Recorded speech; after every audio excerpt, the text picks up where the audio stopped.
바로 큰 바람을 보이셨는데 거기 하나님이 안 계셔. 이 말은 그 중에 하나님의 음성이 안 들렸다는 거예요. 또 그 바람 후에 이번에는 큰 뭐가 있었다고 말합니까? 지진이 있으나 역시 이번에도 아이러니하게 지진 가운데서도 누구는 계시지 않았어요? 하나님은 계시지 않았어요. 또 지진 후에 이번에는 구약에서 하나님의 현현을 가장 강력하게 증거했던 증거 중에 하나 뭘로 보이셔요? 불이 있으나 이렇게 말해요. 갈멜산에처럼 갈멜산에서와 같이 불이 있으나 역시 불 가운데서도 여호와께서 계시지 아니하더니, 자, 불 후에 이번에는 과연 뭘까 하고 엘리야가 유심히 봤겠죠. 아니 큰 바람 중에 하나님이 뭔가 들려주실 줄 알았어. 그런데 묵묵부답이야. 그 다음에 큰 지진이 있어. 이제 하나님이 말씀하시려나. 그런데 묵묵부답이에요. 불로 임하시니까 이제 하나님이 말씀하시겠지. 그러는데 불 중에도 묵묵부답이에요. 그래서 이제 뭘까 하고 엘리야가 봤더니 뭐만 들렸다고요? 세미한 소리만 있는지라.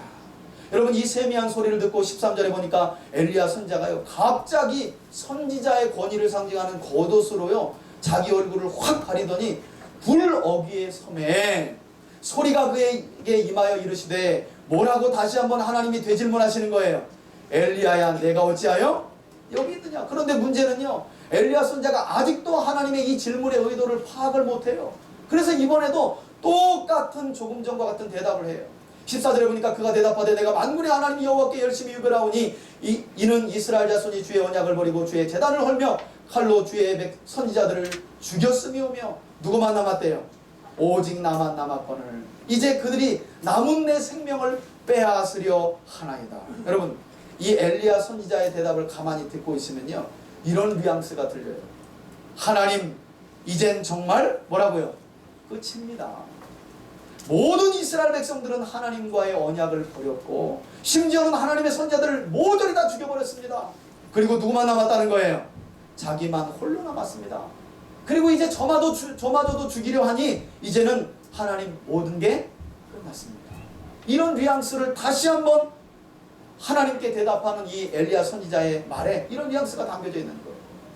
여러분 이처럼 엘리야 선지자는 완전히 절망 섞인 말로 하나님께 자신의 어려움을 다시 한번 호소하게 되는데요.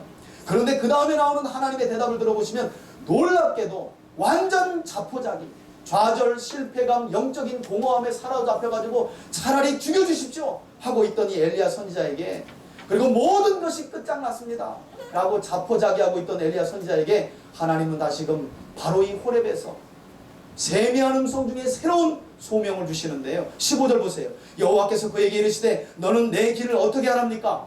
돌이키라고 말해요. 광야를 통하여 다시금 아람의 수도인 어디로 보내세요?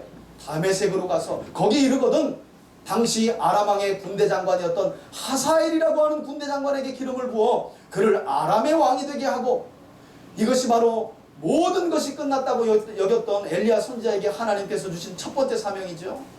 그리고 또한 너는 16절에 보니까 nim시 아들 누구에게 돼요? 예후에게도 기름을 부어. 여러분 예후하면 예후 역시 오므리 집안의 군대장관이거든요. 그에게 기름을 부어 그로 하여금 이스라엘의 왕이 되게 하고, 벌써 두 번째 사명을 하나님이 주신 거잖아요. 다 끝났다라고 자기하고 있는 엘리야에게. 그리고 이게 끝이 아니죠. 이번에는 또 아벨무올라 사밧의 아들 우리가 잘 아는 누구요? 엘리사에게 기름을 부어 너를 대신하여 선지자가 되게 하라. 할렐루야. 여러분 완전히 자포자기하고 있던 엘리야에게 하나님이 이런 놀라운 말씀을 하고 계시는 거예요. 이제는 모든 것이 다 끝났다. 이런 마음을 엘리야 선지자가 갖고 있었거든요. 그런데 놀랍게도 하나님은 그런 엘리야에게, 여러분 우리가 이런 상황이라면 큰 바람 중에, 산을 가르는 바람 중에 하나님이 나타나셔야 맞는 거 아니에요? 그래야 힘을 내죠. 아니라면 지진 중에라도 하나님이 나타나셔서 말씀을 해야 와 하나님 여전히 나와 함께 하셨구나 힘이 나는 것 아니에요? 아니면 불로라도. 그런데 하나님은 이전과 전혀 다른 방법으로 단지 세미한 그분의 음성만으로도 엘리야를 회복시켜 주시고 그가 여전히 남아있는 하나님의 일을 감당할 수 있는 능력을 그에게 부어주신 줄 믿습니다. 이게 바로 하나님이 지쳐있고 자포자기에 있던 엘리야를 호렙으로 부르신 이유였어요. 나중에 우리가 함께 살펴볼 거지만 여러분 하사엘에게 기름을 붓고 예후에게 기름을 부으라는 건요, 이건 반역을 네가 일으키도록 하라는 뜻이었어요. 근데 놀랍게도 이 일을 나중에 성경을 보면 엘리야는 못해요. 엘리야는 여러분 큰 사람인 것 같지만 엘리야 한 사람을 놓고 보면 엘리야는요 간이 적은 사람이에요. 하사엘에게 기름을 부어 왕이 되게 하라. 후테타를 통해서 하사엘을 세우라는 것이었어요. 오므리 왕조의 군대 장관 예후에게 기름을 부어 왕이 되게 하라. 이거 반역을 지시한 것이었어요. 하나님은요 여러분 정치를 통해서도 하나님의 뜻을 이루어 가시는 거예요. 근데 우리의 한계라는 게 하나님의 역사는 언제나 물불로만 임해야, 뭔가 시끄럽고 뭔가 크게 일어나야만 와 하나님 일하시는구나. 아니에요. 세미한 음성으로도, 때로는 더럽고 지저분한 정치 세계일지라도 하나님은 그것들을 통해서도 하나님의 뜻을 여전히 이루어 가신다는 거예요. 한 가지 팁을 드리면 아람에서 새롭게 세워질 누구죠? 예, 하사엘. 여러분 이 하사엘을 결국 누가 세우느냐? 엘리사가 세워요. 그런데 엘리사가 세울 때 하사엘을 보면서 막 울어요. 성경에 보니까 하사엘이 민망할 정도로 엘리사가 울었더라고요. 그래서 물어봅니다. 기름 부으러 온 엘리사에게 당신 왜 옵니까? 앞으로 네가 내 백성 이스라엘에게 할 일이 눈에 보인다. 네가 북이스라엘을 아주 끔찍하게 북이스라엘 백성들을 학대할 것이고 그들을 죽일 것이고 아이벤 여인의 배를 가를 것을 내가 보기 때문에 오노라. 여러분 이 말씀이 그래서 무슨 말씀이었냐면 하나님은 이처럼 철저하게 하나님께로 돌이키지 않는 북이스라엘 백성들에게 대하여 하사엘에게 기름을 붓고 예후에게 기름을 붓고 엘리사에게 기름을 부어 엄중하게 심판하시겠다는 내용이었어요. 하나님. 그런데도 그런 뜻을 그들이 전혀 알고 있지 않은 거예요. 자, 그러면서 하나님께서는 계속해서 그에게 뭐라고 말씀하시느냐? 결국 하나님께서 이들을 세우시는 이유, 여러분 제가 말씀드렸죠? 패역한 이스라엘 백성들을 엄하게 심판하시겠다고. 그래서 17절에 뭐라고 나옵니까? 하사엘의 칼을 피하는 자를 누가요? 예후가 죽일 것이고, 또 예후의 칼을 피하는 자는 반드시 누가요?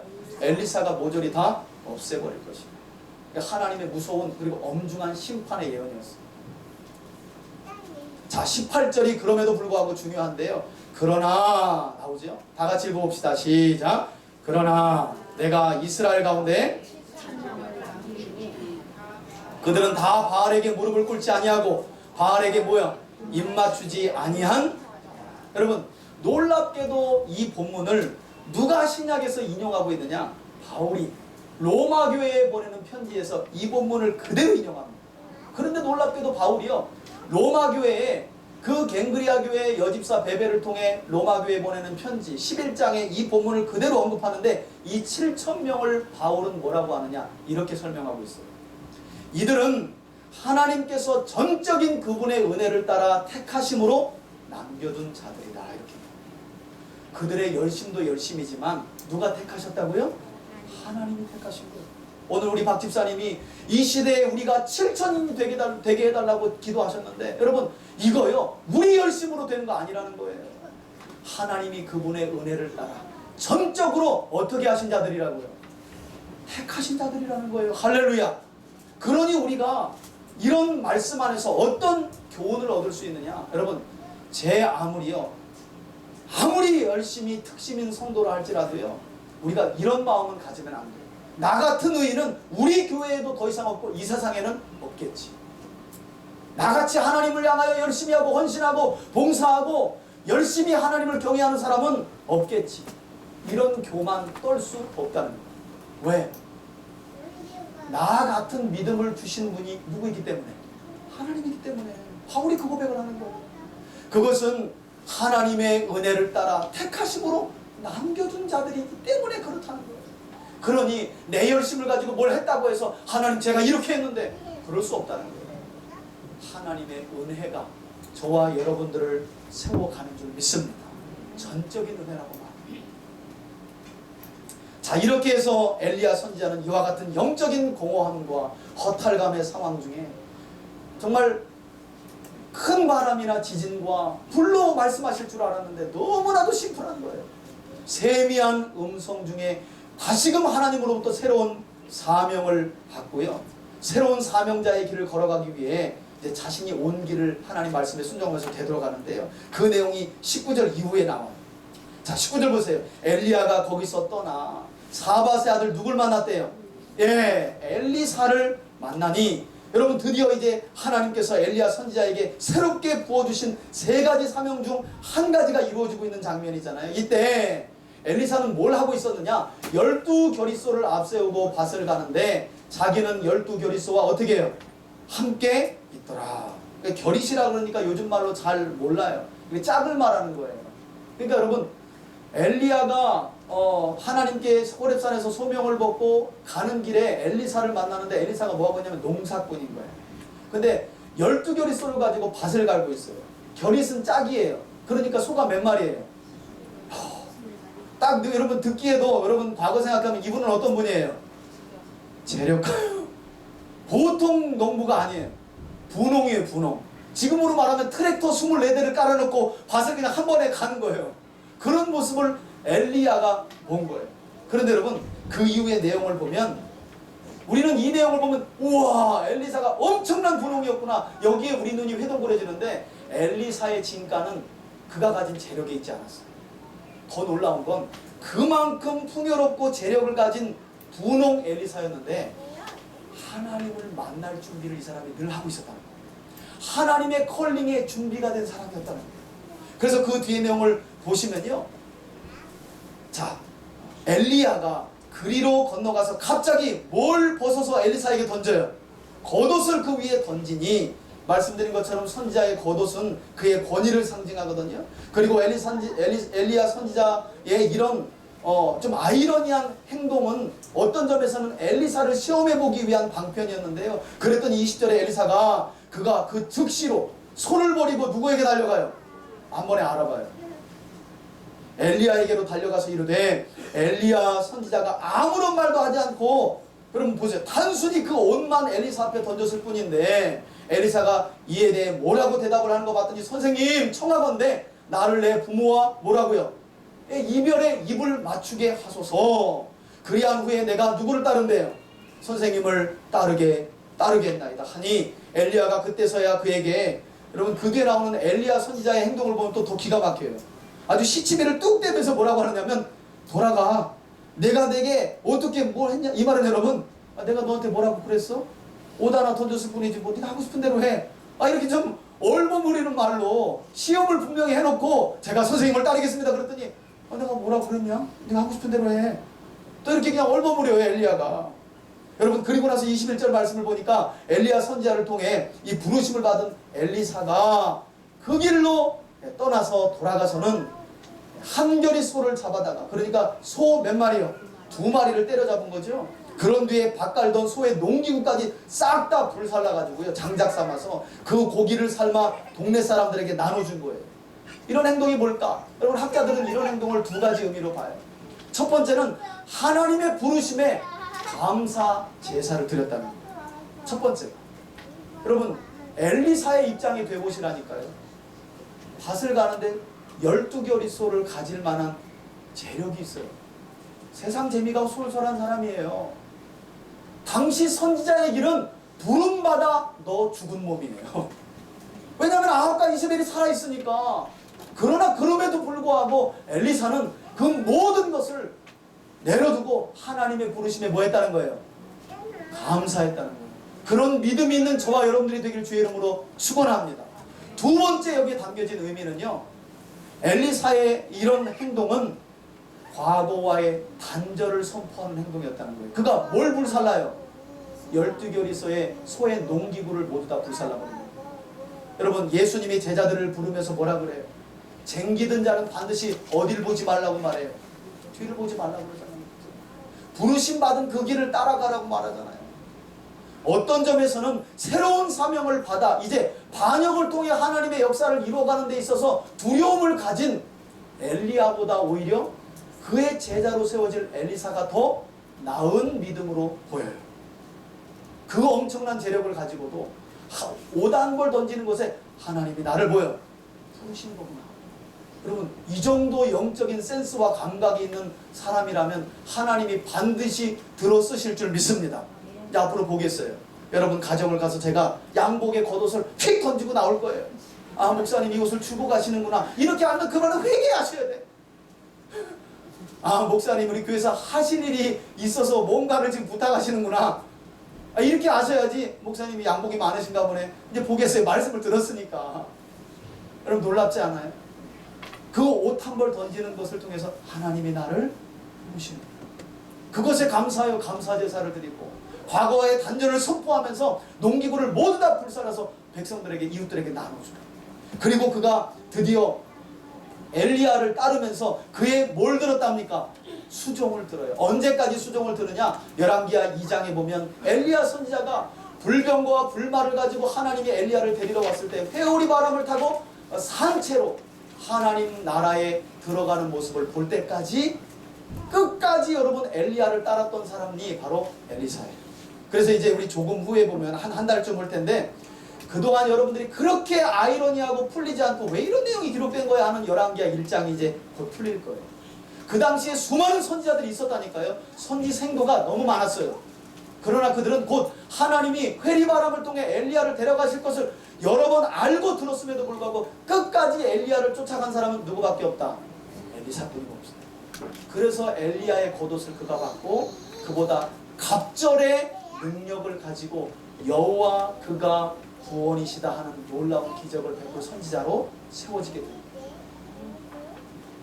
여러분 이렇게 결국 하나님께서는 완전한 영적인 공허와 좌절감 그리고 허탈감 속에서 스스로 죽기를 각오하며 자포자기했던 엘리야 선지자를 이처럼 하나님의 산 호렙으로 인도하셔서 세미하지만 너무나도 선명하고 분명한 하나님의 말씀을 통해 그에게 새로운 사명을 불어넣어 주셨고 또 회복시키시면서 그의 사역을 대신할 엘리야 선지자도 세워주시는 거예요.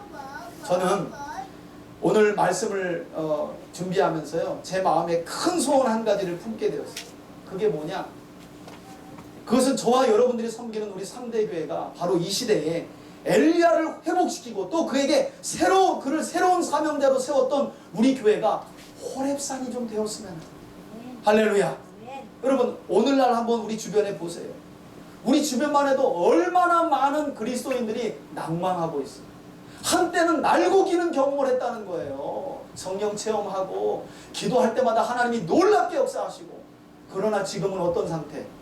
영적인 그렇기 좌절과 허탈과 공허함과 실패감에 있는 거예요. 그래서 어떤 분은 진짜 하나님 계신가? 이런 의심까지 하는 그리스도인들이 우리 주변에 너무 많잖아요. 그런 분들에게 우리 교회가 어떤 역할을 해주자고요? 호렙의 역할을 해줘요.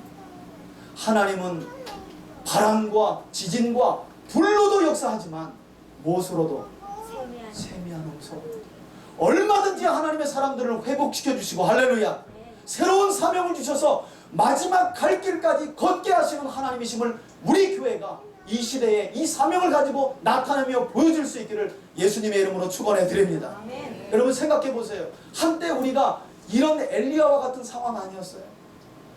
가장 먼저 제가 그랬어요. 저는 성령 사역을 했던 사람이기 때문에.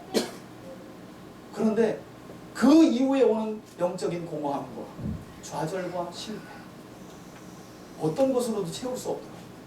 그래서 말씀을 연구하기 시작한 거예요. 그리고 가정으로 동일한 마음을 가지신 분들이 마음을 모아주고 우리 교회가 시작되는 거예요. 가정에서 6개월 또 저쪽 상가교회에서 지금도 상가지만 한 2년을 보내고 그리고 여전히 그 마음을 가지고 하나님의 세미한 음성을 통해 다시금 신앙생활을 회복하고 새로운 사명받아 믿음으로 살겠다는 분들이 바로 이 자리에 있는 여러분들인 줄 믿습니다. 그리고 한 가지 제가 예언한다면 앞으로 그런 분들이 우리 교회를 수도 없이 많이 방문할 것이라. 여러분 제가 말씀드립니다. 하나님은 불로 역사하지 않는다거나 지진으로 역사하지 않는다거나 큰 바람으로 역사하지 않는다는 말이 아니에요. 그러나 그런 고정관념이 엘리야처럼 어느 순간에 우리를 한순간에 무너뜨릴 수 있다. 여러분 엘리야가 남은 사명 뭘 받고 끝까지 돌이켜 광야를 건너가며 사명을 감당합니까? 호렙산에서의 하나님의 뭐예요? 세미한 음성. 하나님의 절대 진리인 하나님의 말씀만이 우리를 회복해 하는 줄 믿습니다. 우리에게 잊었던 사명을 새롭게 세워주시는 줄 믿습니다. 그래서 우리 3대 교회가 어떤 역할을 해주자는 거예요? 호렙이 되어주자는 거예요. 그런 사명으로 다시금 세워진 여러분들을 통해 또 저를 통해 하나님이 반드시 그 일을 하실 줄 믿습니다. 그리고 마지막으로 또 한 가지 여러분들을 통해 제가 이거는 여러분들에게 혹여나해서 드리는 말씀입니다. 여러분 신앙생활 초기 시작하면 기도 응답이 빨라요, 느려요? 사실 빠른 것도 있고 늦은 것도 있어요. 그런데 대부분은 신앙생활 처음 시작할 때는 하나님도 밑밥을 주신단 말이에요. 우리를 구원하시기 위해서. 어린아이는 여러분 영적으로 올 때 하나님이 즉각즉각 응답을 하셔요. 그래야 하나님의 살아계심을 아니까. 그러나 신앙생활이 10년, 20년, 30년 돼가는데도 어린아이처럼 하나님을 막 하나님 이거 주세요 이럴 때 하나님이 뒷짐지고 계시는 거예요. 지금은 그걸 구할 때가 아니잖아. 지금은 네가 여기에 눈을 떠야 될 거 아니야 하면서 하나님이 어떨 때는 기도 응답을 미루셔. 그때 우리 마음에 어떤 생각이 드느냐, 하나님이 나와 함께 계시지 않나 하는 엘리야와 같은 마음을 동일하게 갖는다는 거예요. 여러분 하나님의 역사는 불이 멈춰도 진행되는 줄 믿습니다. 지진과 강한 바람이 멈춘 그때에도 하나님의 역사는 여전히 우리와 우리 교회와 가정을 통해 진행되고 있는 줄 믿으시길 바랍니다. 뭔가 불의 역사가 없으면 불안해. 죄송한데 이건 제 얘기였어요. 은사와 성령사역을 한 뒤에 여러분 이렇게 무난하잖아요. 제가 이런 얘기 종종 했지만 개척하고 나서 상가로 나온 뒤에 주일날 제가 집에 못 들어간 거예요. 왜냐하면 저는 부교육자로 아침부터 저녁까지 있었기 때문에 집에 들어가면요 불안한 거예요. 다음 주에 성도들 안 오겠지, 그렇지 안 올 거야, 별의별 불안감이 다 들고요. 내가 뭘 잘못했지, 내가 왜 그렇게 전했을까, 한 3개월을 시달렸어요. 돌아보면서 아 이게 내 일 중독이었구나. 내 열심으로 교회를 세워가는 게 아닌데. 그동안 부교육자로 있을 때 하나님이 놀라운 기적, 그게 멈추니까요 저도 영적인 공허함이 찾아오더라고요. 성경을 가르친다고 초기에는 하는데 이게 잘하고 있는 건지도 모르겠고 이게 과연 될까도 싶고, 역사 막 눈으로 보이는 화려한 역사가 사라지고 나니까 하나님 함께 하시나. 그런데 저는 지금도 하나님의 함께 하심을 목격하고 있는 줄 믿습니다. 누구를 통해요? 바로 여러분들. 진리를 사모하고 영적인 호렙에 올라서 세미한 하나님의 음성이지만 예레미야가 얘기한 것처럼 방망이와 같고 불같은 하나님의 말씀을 새롭게 마음에 새기면서 영적으로 회복하고 새로운 사명받아 믿음으로 살아가는 여러분들을 통해 저는 목격하는 거예요. 지금도 하나님은 여전히 우리와 함께 계시는 거예요. 그리고 그분은 이 땅에서 유일하신 하나님이십니다. 그 사실을 믿고 믿음 안에 승리하는 저와 여러분들이 될 수 있기를 주의 이름으로 축원해 드립니다. 아멘. 우리 함께 찬양, 나의 피난처 예수, 이 찬양 부르고 기도하고 마치겠습니다. 여러분 우리 한번 그렇게 생각해 봅시다. 지금 이곳을 호렙으로 한번 생각해 봅시다. 나의 피난처 예수, 내 이제요. 지쳐있는 우리를 호렙으로 부르시는 나의 피난처 예수, 내 이제요. 완전히 끝났다라고 생각하는 우리를 부르시는